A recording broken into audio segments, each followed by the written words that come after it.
Hello and welcome to NewsClick. We have with us today senior journalist Seema Mustafa. Welcome to NewsClick, Seema.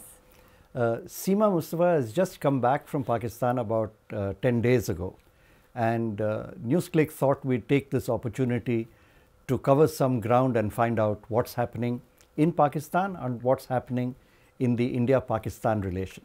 Seema, I'd like to start with Interior Minister Rahman Malik's recent visit to India, and he had his usual off-the-cuff remarks. Some would say they were insensitive, some would say they were offensive. Many people in India have reacted negatively. Yet the meeting seems to have gone off without too much fuss.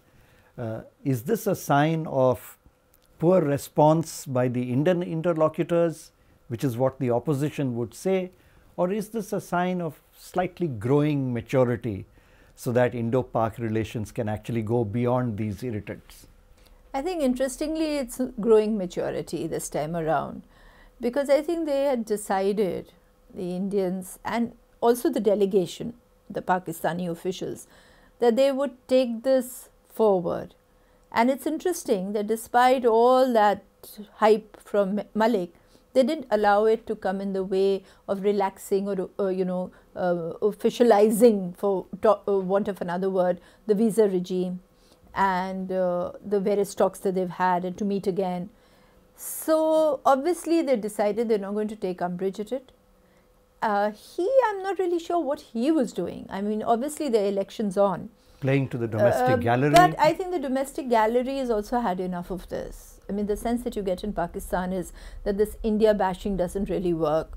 They don't think that it's very exciting. They got far bigger problems now. So I think he was just being his bumptious self. Along the same track, the all-party Hurriyat conference delegation was very recently in Pakistan, and they too seem to have had a slightly lukewarm reception in Pakistan. Maybe because partly of the message that they were conveying, that Azadi rather than merger with Pakistan was a major concern, or was it also because Pakistan sees it as a distraction now from their other major concerns, both domestically and vis-a-vis India? I think a little bit of both, but more the fact that the Hurriyat message was something that was not really to the Pakistan establishment's liking. If you remember that whenever anybody comes here, they almost always meet the Hurriyat chaps. So Hurriyat is something that they've always been carrying on. And the fact that the team was led by Mirwais Omar Farooq, and it was a high-level delegation because 2 or 3 of their top leaders went, you would have expected them to be more excited and more welcoming. But the message that these people gave through was really the message that is coming out from Kashmir, that we are fed up with Pakistan as well. We're fed up with India, of course, but we're fed up with Pakistan. And this whole thing of secession or accession to Pakistan from that point of view is not something that the Kashmiris are looking at all. Quite. So that message was not particularly palatable. It wasn't palatable, so you find that the Pakistani establishment doesn't want to hear that from the Kashmiris at all. Even though there is growing recognition amongst the civil society of Pakistan that things have changed in Kashmir, and the Kashmiris are not looking at Pakistan anymore as a salvation. In the middle of all this, sectarian strife continues in Pakistan, killings, then there's the attacks by extremists, as we have seen recently on the health workers, in the anti-polio campaigns. How is that being viewed in Pakistan, and what was your impression while you were in Pakistan now? See, their whole preoccupation, and that is not just of the strategic community and the government and the political parties, but the man on the street, has really shifted to terrorism within. The sectarian strife in Karachi was something that the average Pakistani had learned to live with.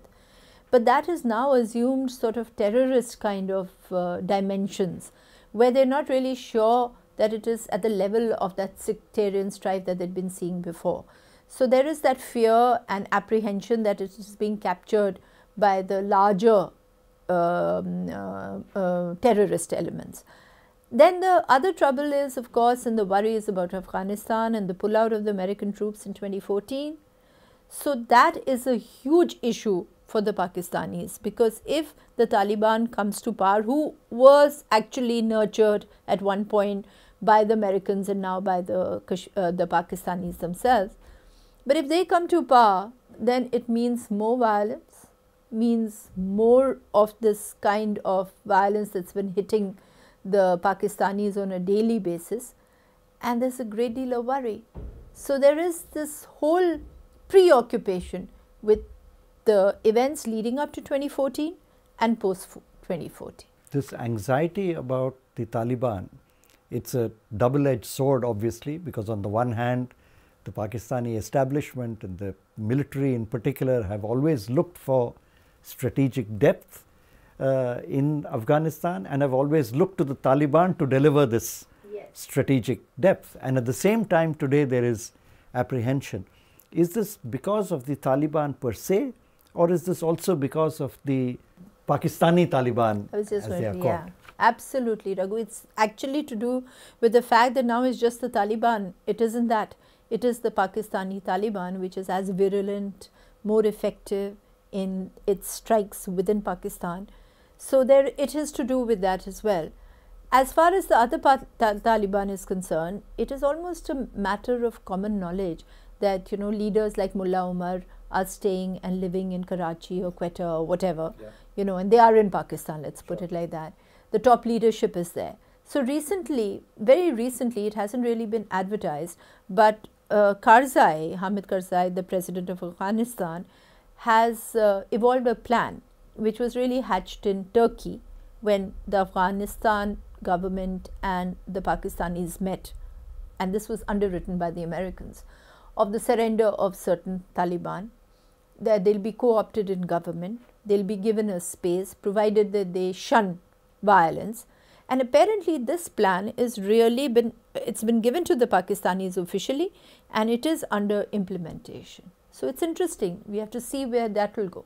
Without going too much into the Afghan-Pak relations, because that will take us away from the focus of our discussions, but still, the relationship between the Afghan Taliban and the Pakistani Taliban is a matter of some worry to Pakistan, because even if a Pakistan establishment friendly Taliban gets ensconced in Afghanistan, that's also going to mean trouble because of the support for the Pakistani Taliban. Absolutely, absolutely. You know, there is a worry, and I really don't know how they're still handling this whole thing of the meshing of certain groups which were the Kashmir groups, like the Lashkar-e-Taiba, the Harkat, etc., with the fact that many of those cadres and leaders are working with the so-called Pakistan Taliban. So how is this administration and the Pakistan army actually going to be able to differentiate between all these various factors? It's very difficult to see. It's the old riding the tiger problem. Okay. Elections are not too far away in Pakistan. The present assembly, its life is going to end in March of next year. And of course, this is historic because this is the first time we've actually had an elected government in Pakistan going to complete a full term and hopefully hand over power peacefully to the next government and the assembly. So elections are likely to be held in May if some announcements from Pakistan are to come about. How are these elections being viewed in Pakistan? What are people's expectations from these elections? How do people look forward to it? You know, it's so strange that the most unpopular, detested, hated man in Pakistan, President Zardari, is actually the person who has led a government to complete its 5 years in office, and is also going now at the moment. I mean, a year ago when I'd gone to Pakistan, it was as if Imran Khan and his Pakistan Tehreek-e-Insaf is going to come into power. And he was like, you know what they said, a tsunami. He was just sort of raging across the country. But a year later now, it seems that Zardari's Pakistan People's Party is set to make a comeback. For some of the same reasons as the Congress Party in India. It's got the biggest organization. It's not confined to any one province. It has a presence in many others. Plus Zardari's own manipulative and money skills which are all coming into play. A quick example is like in Khyber Pakhtunkhwa, he's brought in a president of the PPP provincial, who is seen as like a dynamo, mainly because he is being able to break other parties and get people back into PPP, and also because he's got a lot of money which he's just spending. So, you know, this is how he's manipulating it, and generally the conventional wisdom on the street is that he's going to make it. The other interesting part is that the Pakistan army, which didn't really like Zardari and was seen to be supporting Imran Khan, or at least looking at him about a few months ago, seems to have shifted its weight. Well, not its weight, but it's given up its opposition to President Zardari and PPP, because they need some stable government the known devil rather than the unknown devil, as Pakistan sees the transition of Afghanistan also. That's a very interesting analysis, because there was the Imran Khan factor, and the military establishment and the intelligence might also have wanted to look more favorably at the PML, but that doesn't seem to have happened either. And I was interested to hear your idea that the support for Imran seems to have slipped, whereas yes, just last week Time magazine was running a cover story with Imran on the cover. They're a year late. They should have done it earlier, because he has the youth with him. Yeah. But right now he is being seen again in Pakistan as the man who is going to cut, like in Punjab, the PML-N, the Nawaz Sharif vote, you know. So when people start speaking about you as a vote cutter, then people tend not to vote for the vote cutter. They prefer to go with the major party. He is not, a couple of other problems have happened with him. He has not been able to extend into the rural areas as one had expected that he would, from the urban into the rural. The rural areas, he's not been able to do that to that extent. Two, a lot of people who joined him have started leaving him, which is not a good sign, because of arrogance, etc. Three, the army that was looking at him has stopped looking at him, which has become very visible now. So he is seen as a good man. His popularity is probably the highest amongst all, because he's seen as not corrupt. Yeah. But his abilities are under question. Will he be able to give a stable, effective government at the moment to Pakistan that will be able to override whatever consequences come from the American pullout in Afghanistan? And also, there is the old ephemeral question in democracies. Popularity does not necessarily translate into votes that easily.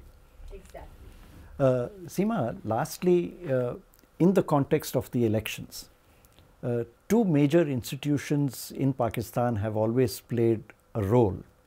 One particularly with elections, and the other in case of a problematic result coming out of it.